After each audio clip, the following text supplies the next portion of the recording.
Hey there, I'm going to read Brian's Winter, Chapter 4. It was all much harder than he had thought it was going to be, which, of course, might be said for Brian's whole life since the plane crash. But in this case, he had somewhere to start. He had made the lighter bow and had tried to make slightly heavier bows, and he thought that making a really powerful weapon would be simply like doubling the smaller ones. It was more than double. Because everything was stronger, there were difficulties that would not have occurred to him. Rain came on the third day of the drying the heavy bows. Luckily, Brian thought they had dried enough and set them inside the shelter until the rain stopped. Except that it didn't stop. In the summer when it rained, it might last half a day or even a full day. But then it cleared off and dried out. Even violent storms like the tornado that had caught him and brought the plane up were short-lived. But this was fall, and fall rains were a whole new dimension in weather. It started to rain from a low gray sky, and it didn't rain hard, and it didn't rain soft. It just kept raining. Brian almost went crazy with it. By the end of the first whole day, it was all he could do to find dry wood to keep the fire going. By the end of the second day of constant drizzle, he found himself looking at the sky, hoping to see a hole, anything with bright light. But it rained steadily for 5 days, and while it rained, it turned colder, so that by the fifth day, Brian felt as if he were freezing. The only way he could find dry wood was by looking for dead logs that had hung up off the ground, and then by breaking limbs off beneath them where they weren't quite as soaked as they were on top. By the time he got enough wood to burn for a few hours and keep the fire going against the rain, he was so soaked that it took all the time the wood burned just to get him warm and dry enough to go out again and search for more wood. The inside of his sleeping bag was damp at first, then flat wet, and finally as soaked from his body in the humidity as if it had been out in the open rain. But still worse, with the rain, he did not think he could hunt and so had no food. On the fourth day, he found a 4-pound northern pike on his fish line, and he ate it at one sitting, saving the guts and head for bait. But he got no more fish, and by the sixth day, when it was clear that it wasn't going to stop raining, he believed now that it would never stop raining. By the end of the sixth day, he decided that he would simply have to live in cold rain for the rest of his life. And the morning of the seventh day, he sat in his bag, looked outside, and said, "To hell with it, I'm going hunting." And he did. He strung his bow and took his arrows after touching his medicine arrow for luck. And in a tattered t-shirt with a hunting knife at his belt, he set off into the rain. Hunting took his mind off the cold, and he found to his immense surprise that hunting was better during the rain than it was in clear weather. Game could hole up for a day or two of bad weather, but animals were governed by the same physics as Brian, and rain or no rain, cold or no cold, they had to come out and eat. He took a fool bird not 40 feet from the camp and got 4 shots at 2 different rabbits within another 20 yards.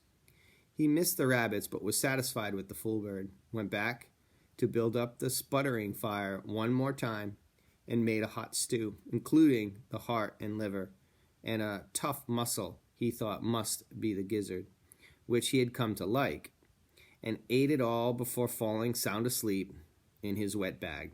He slept hard, in spite of being cold and damp, but in the middle of the night he opened his eyes, instantly awake, and waited for his eyes and mind to tell him what had awakened him. No noise, nothing. Then he realized that it had stopped. There was no rain falling, and he peeked out of the shelter to see night sky filled with stars and a sliver of a moon.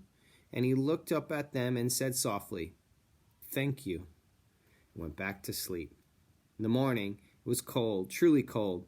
He saw his breath in the dawn sunlight coming through the opening, and when he looked outside, he saw a ring of ice 4 or 5 feet out from the edge of the lake, all around the shore. He stood up out of the bag, shivering, and got the fire going until it blazed merrily, and then sat close to it, watching the sun come up while he warmed himself. When he had stopped shivering, he brought his sleeping bag outside and spread it in the sunlight away from the fire so that no sparks would hit it, and left it there to dry. Within an hour, the temperature was in the comfort range, and Brian stretched and let the sun cook his bones for a few minutes.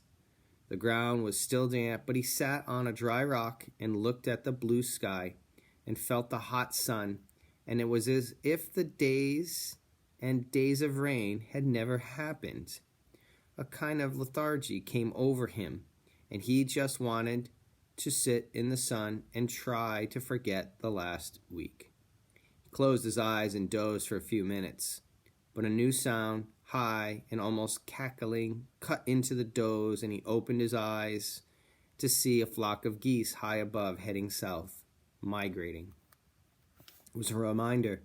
It did not get things done, sitting, and in the back of his mind was the thought that what he had just had was a warning, a week of cold rain to show him how poor he was, how completely unready he was for what he knew now was coming, and today the geese to cap it.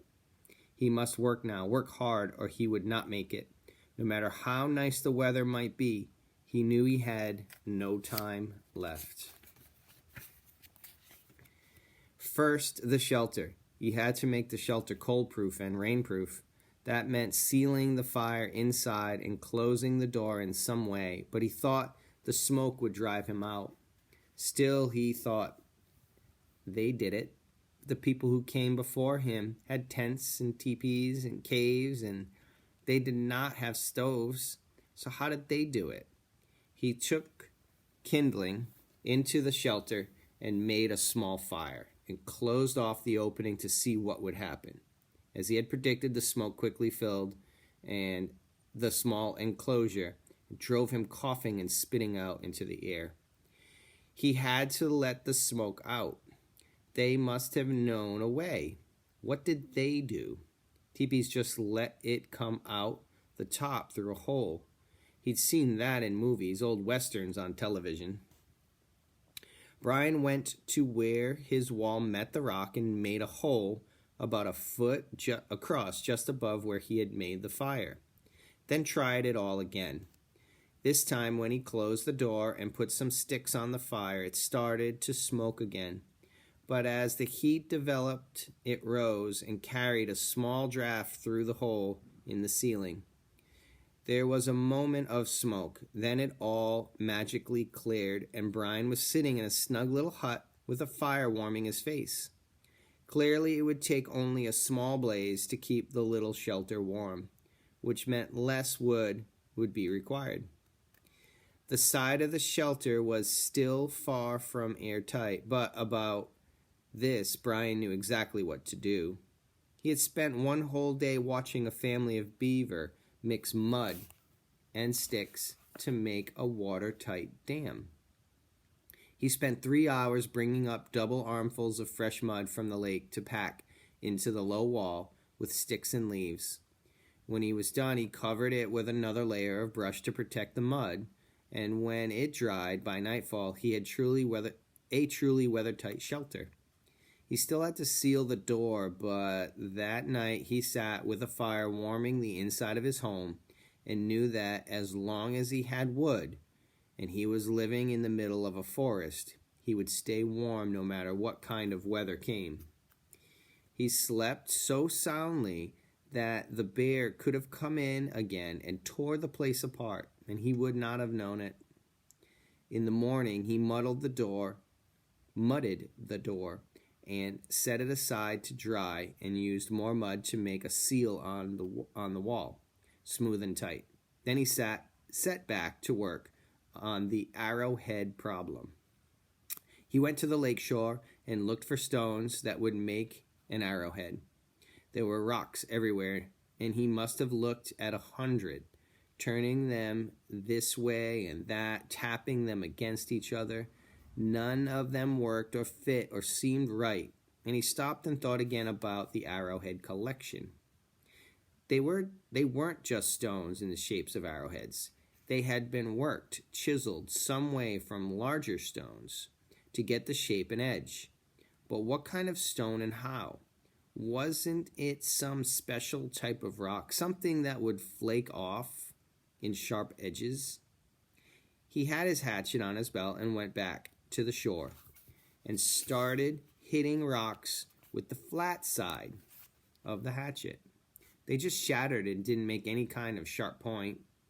One rock chipped off a flake about 3 inches long and in the right shape, but when he picked up the flake and tapped it with the back of the hatchet, it fell into a dozen unusable pieces. Flint. There, the word came to him.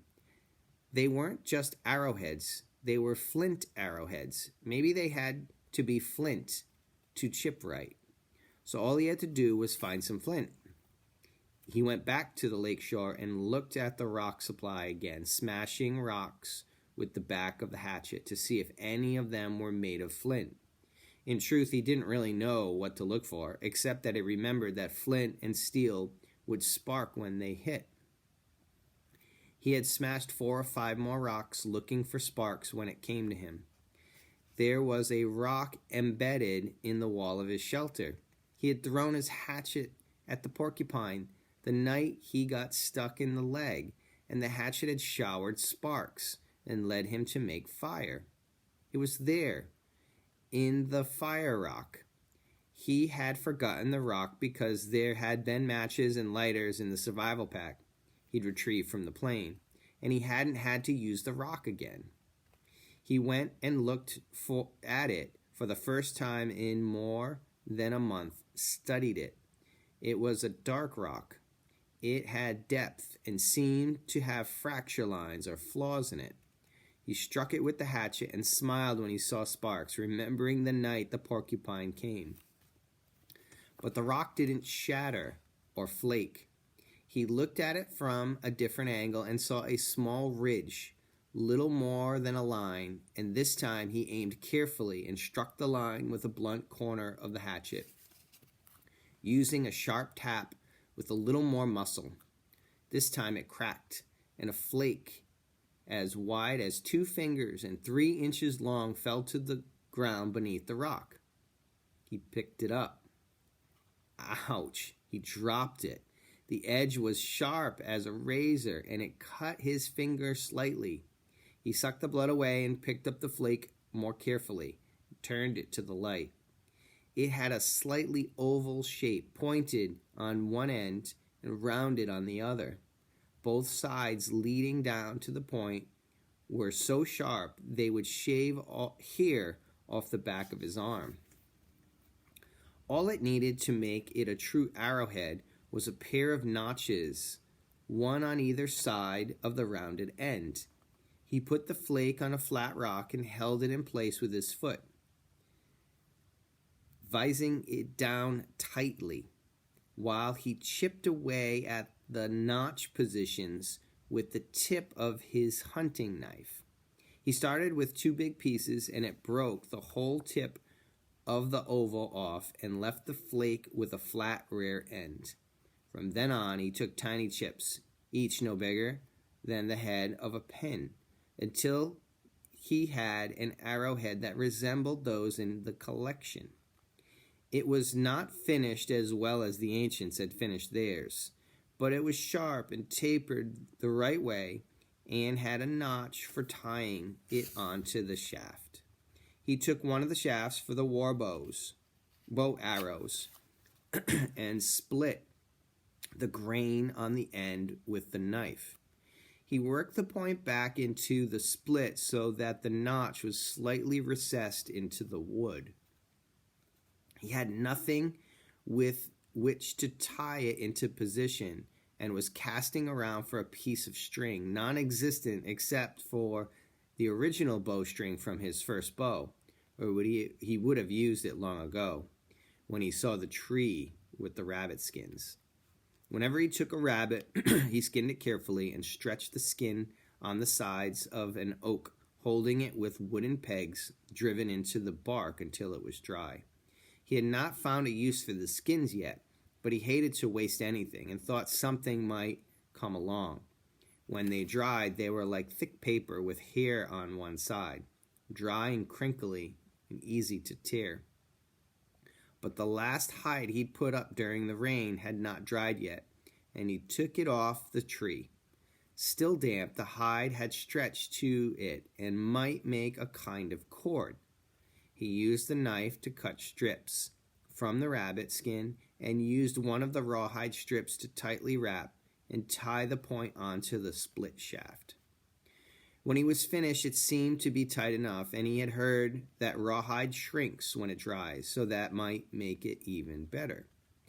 Of course, the hair was still on the skin and stuck out all around and made the arrow look like a pom-pom. But a quick pass over the flames in the fire pit burned all the hair off, and when he was done, he trimmed the ends of the lacing, and it looked good.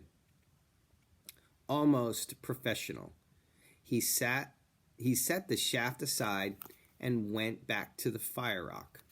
He was already thinking of it as the arrow stone and scrutinized it once more. Where he had broken the flake off, it left 2 more edges, lines that looked the same as the first one, and he used the back of the hatchet to strike them the way he'd hit the first one. 2 more flakes came off, almost identical to the first one, and left 2 more lines. When he tapped those, it happened again and again until he had 9 flake points. He took them back to his work rock and clamped them with his foot and worked tie notches into the shanks with the point of his knife and fitted them to the shafts with green rabbit hide, and all of this rock to points in one day.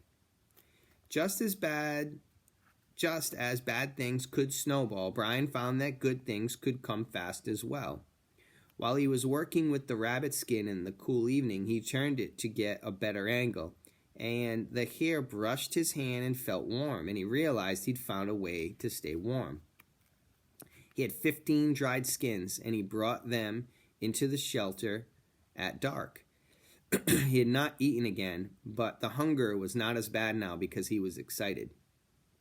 Working in the firelight, he trimmed the hides to make them clean-edged and rectangular. He used one hide for lacing, cutting thin strips off the edge with his knife. The first aid scissors were too small to help, and started lacing the others together to form a large rectangle.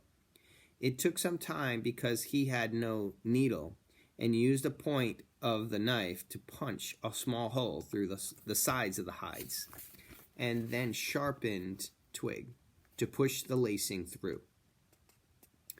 Also, the laces weren't long, and he could only sew 7 or 8 inches before he had to tie it off and use a new lace. By the time he had 4 hides sewn together, he could feel exhaustion taking him down. He crawled into his bag and slept hard and didn't awaken until well after dawn. Hunger awakened with him, and he knew he had to hunt before he worked more on the hides. So he took the light bow and arrows and went to the foolbird area. This time, luck wasn't with him, and he missed 3 birds before he got a shot at a rabbit that hit. He cleaned it and used the green hide for lacing, and started sewing again while his stew cooked. And before he knew it, he was back in the shelter again, working in the light from the fire.